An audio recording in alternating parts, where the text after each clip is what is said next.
And he laughed. He said, no, that's not the case. Asbestos has to be disturbed and has to be pushed with air to make it airborne. So that particular lie was a $220,000 potential lie, according to this contractor. $220,000. The list goes on and on. They sat there while the driveway quote was given. $500,000 for a driveway, a 35-space driveway. Are they out of their minds? Ms. Heyman assured me, gave me her personal word that she would just go in there with town trucks and a few loads of asphalt and gravel and redo it. She said she did the whole entire road. There's nothing for her, she said.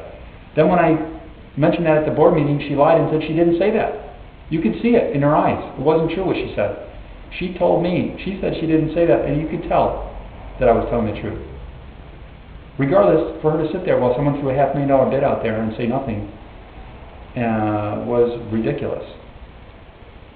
All the other bids, again, equally as ridiculous. They use 500-person population in their study. We all know that maximum you get usually 100 people at a time on a busy day at one given time. So they use 500 people to justify giving these absurd quotes so they could inflate the bids. Whatever. I don't know what their ulterior motive was. It didn't. For me, it doesn't wash. It doesn't ring true.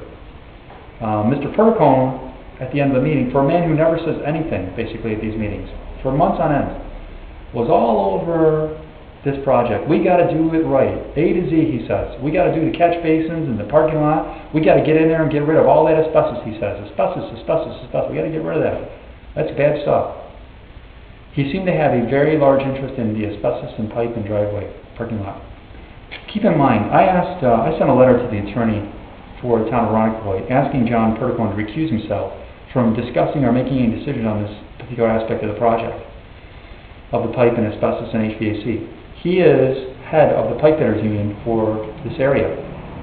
And of course, I would think he has a vested interest to push work towards his fellow pipe workers, i.e. Monroe Pipe. So keep all that in mind as you consider who to vote for and which direction you want this town to go in.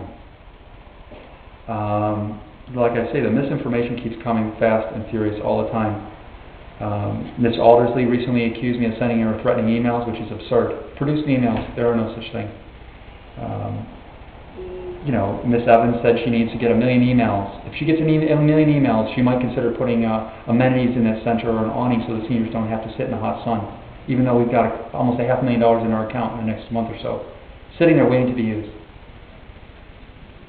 I didn't see them getting 1 million emails telling them they need to spend $100,000 when you're done with engineering fees on putting a portable outhouse on town campus to be used 2 or 3 times a year during 4th of July and Memorial Day.